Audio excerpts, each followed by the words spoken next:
साली आधी घरवाली।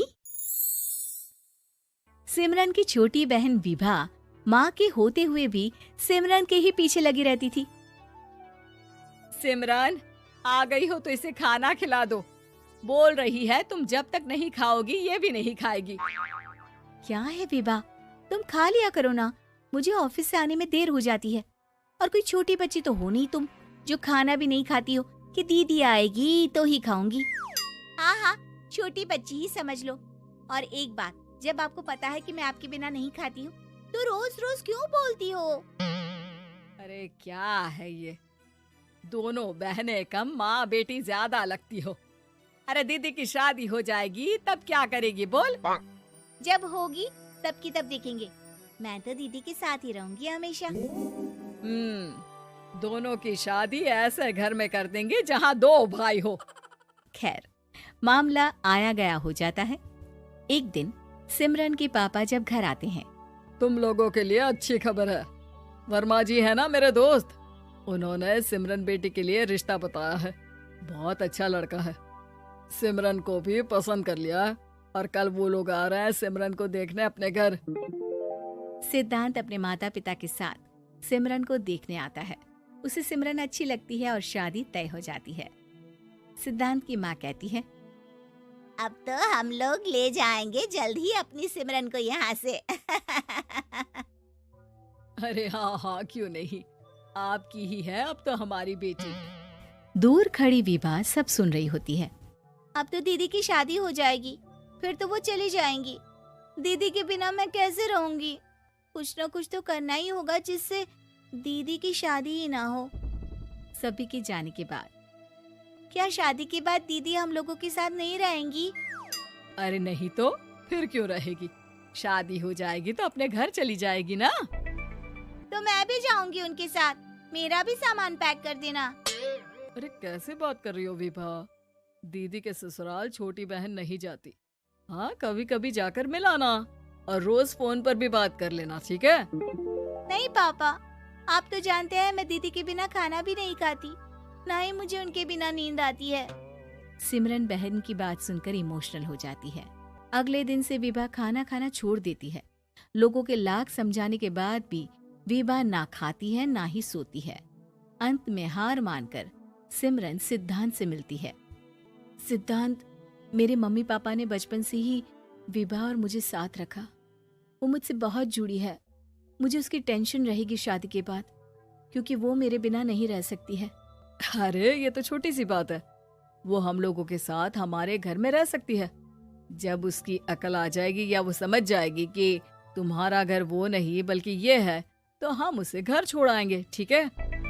सिमरन खुश हो जाती है क्योंकि वो यही चाहती थी।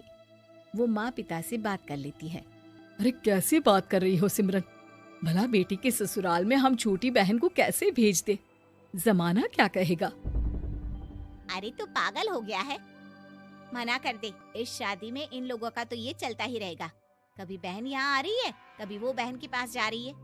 अरे शादी हो रही है, कोई मजाक थोड़ी ना हो रहा है ना बाबा ना। माँ कैसी बात कर रही हो? सिमरन से मैं जुड़ाव महसूस कर रहा हूँ और इतनी सी बात के लिए इतनी अच्छी लड़की को कैसे छोड़ सकता हूँ? सिद्धांत की भी जिद होती है कि वो सिर्फ सिमरन से ही शादी करेगा, और होता भी वैसा ही है। सिद्धांत और सिमरन की शादी हो जाती है और दहेज में आ जाती है विभा। शादी के बाद बुआ सास कहती है, अरे माँ ना, साली आधी घर वाली होती है, लेकिन ये क्या, तुम तो उसे घर ही ले आए। तभी चाची कहती है, सिद्धांत को तो हम लोगों ने सीधा समझा था, लेकिन सबसे तेज तो यही निकला। अरे देखो कैसे दहेज तो नहीं लिया, लेकिन साली पर कब्जा कर लिया। सिद्धांत ने इस और तो सोचा ही नहीं था, लोग उन लोगों के बारे में ऐसी भी बात करेंगे। वो वहाँ से चला जाता है और चुपचाप अपने कमरे में लेट जाता है। क्या हुआ सिद्धांत, तुम अचानक से परेशान हो गए, कोई बात है क्या? अरे नहीं, वो थक गया था ना, शादी की सारी तैयारी और रस्मों के बीच, सोच रहा हूँ थोड़ा आराम कर लूं। हाँ ठीक है, आप लेट जाइए, मैं विभा का बेड लगा देती हूँ जमीन पर। क्या? वो यहाँ सोएगी? हाँ, बताया तो था कि उसे नींद नहीं आती मेरे बिना। तो तुम आराम से लेटो ऊपर, हम लोग नीचे बिछा लेते हैं। अरे नहीं नहीं, तुम दोनों आराम से लेटो ऊपर, मैं माँ पापा के रूम में जा रहा हूँ। सिद्धांत वहाँ से दूसरे कमरे में चला जाता है, जहाँ सिद्धांत के पिता उससे कहते हैं, क्या बात है बेटा, तू उस कमरे में क्यों नहीं सो रहा? बहू से लड़ाई हो गई है क्या शादी के पहले दिन ही?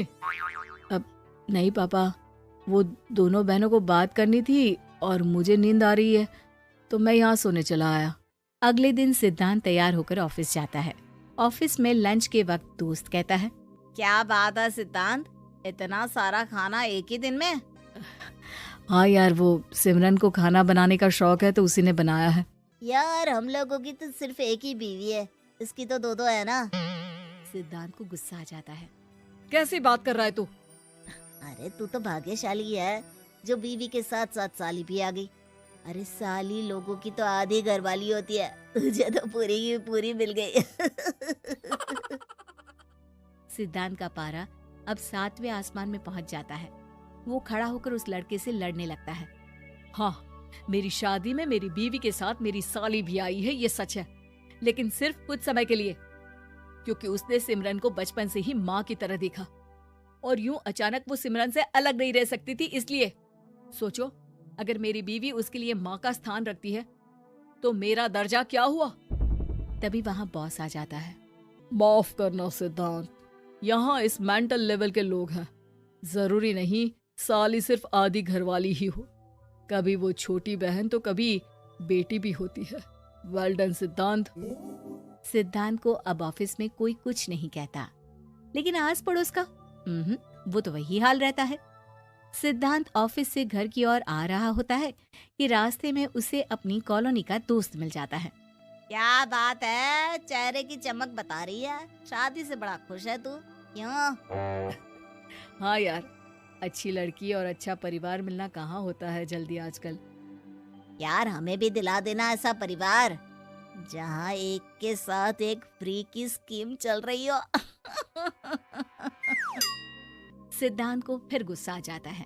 वो दोस्त को मारने के लिए हाथ उठाता ही है कि वहाँ विभा आ जाती है। अरे जीजू, रहने दीजिए ना, ये लोग नहीं समझेंगे कि इंसानियत क्या होती है। ये सच है कि दीदी से कैसे दूर रहना, ये मुझे पता नहीं था। आपने मुझे दीदी के पास रहने का मौका देकर ये समझने का मौका दिया कि लड़की का असली घर उसका ससुराल होता है। मैं समझ चुकी हूँ, मैं जा रही हूँ जीजू, लेकिन मैं खुश हूँ कि आपने मुझे अपनी छोटी बहन समझा। सभी उन लोगों को देखकर ताली बजाने लगते हैं। विभा अपने घर चली जाती है और सिद्धांत खुशी खुशी सिमरन के साथ रहने लगता है।